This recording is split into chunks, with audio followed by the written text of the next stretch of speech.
क्या नाम जी आपका?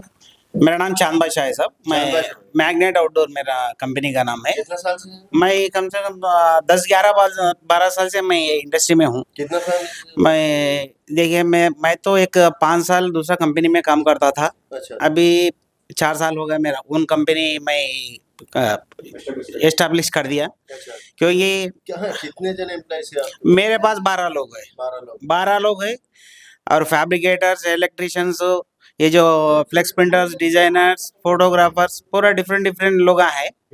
उन लोगों के डिपेंडर्स आके एक एक फैमिली में 5 से 10 लोग रहते।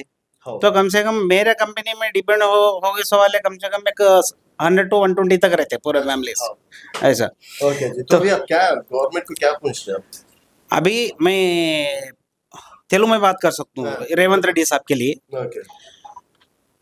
ఈ నేను మాట్లాడేది ఏంటంటే మీ ఛానల్ ద్వారా సీఎం గౌరవనీయులు రేవంత్ రెడ్డి గారికి విన్నవించుకోవటం ఏంటంటే మా అవుట్డోర్ ఇండస్ట్రీ చాలా దారుణంగా బాధపడుతున్నది, రోడ్డుకు వచ్చే పరిస్థితి ఉన్నది. కారణం ఏంటంటే ఇప్పుడు మీరు కొత్తగా తెచ్చిన జియో ఏదైతే ఉందో జియో నంబర్ 84 అది కేవలం ఒకరిద్దరికి మాత్రమే అది మేలు చేకూరేలా ఉంది.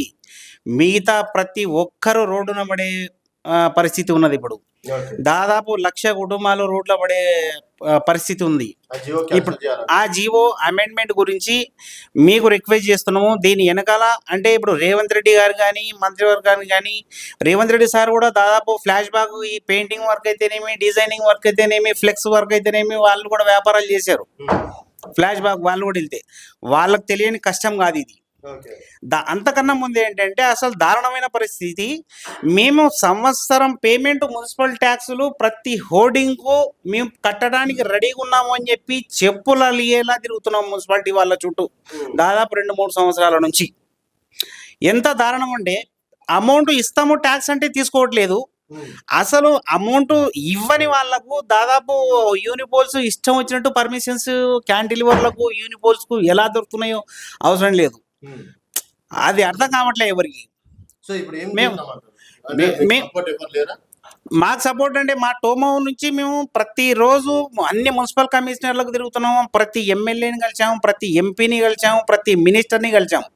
వాళ్ళు ఏం చెప్పినా కూడా ఈ మినిస్ట్రీ, ఈ ప్రొఫైల్, ఈ పోర్ట్ఫోలియో మొత్తం సీఎం రేవంత్ రెడ్డి సార్ దగ్గరనే ఉంది. మీరు ఆయనని వెళ్ళి కలిస్తేనే పని అవుతుంది అని చెప్తున్నారు. కానీ ఆయన అపాయింట్మెంట్ కోసం మేము ఎక్కడ ట్రై చేసినా కూడా ఎవరు ఇవ్వట్లేదు, ఎవరు మాకు సపోర్ట్ చేయట్లేదు.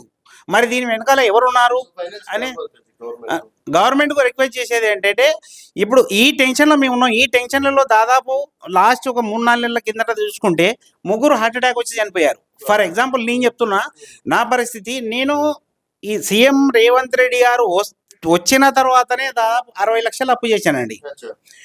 ఇది పిరమిడ్ ఫైనాన్స్లో ఉంది, హెచ్డిఎఫ్సి బ్యాంక్లో ఉంది. ఓపెన్గా చెప్తున్నాం, మీరు చెక్ చేసుకోవచ్చు.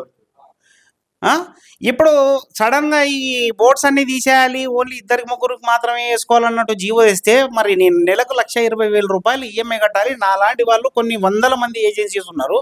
ఇప్పుడు సెంట్రల్ గవర్నమెంట్ కానీ, స్టేట్ గవర్నమెంట్ కానీ ఎంఎస్ఎంఈలకు సపోర్ట్ చేయాలి, మీరు ఇన్వెస్ట్ చేయండి, యువత ముందర రావాలి, వ్యాపారాలు చేయాలి అని వాళ్ళు చెప్తున్నారు. మా దగ్గర ఉన్న ప్రతి ఇండస్ట్రీలో ఉన్న ప్రతి ఒక్కరు రిలేటెడ్ టు ఎంఎస్ఎంఈనే. మాకు ఎలాంటి సబ్సిడీలు దొరకట్లేదు. అయినా కూడా మా పెట్టుబడితో మేము తెస్తున్నాము, 10 మందికి ఉపాధి కల్పిస్తున్నాము, వ్యాపారాలు చేసుకుంటూ అందరికీ కూడా జీవనోపాధి కల్పిస్తున్నాము. ఇది మన ఈ జీవో వల్ల అందరం రోడ్డున పడుతున్నాము. కాబట్టి నేను రిక్వెస్ట్ చేసుకునేది ఏంటంటే సీఎం రేవంత్ రెడ్డి గారికి మాకు ఒక 5 నిమిషాలు టైం ఇవ్వండి, మా బాధ సాధకాలను మేము ముందర పెడతాం.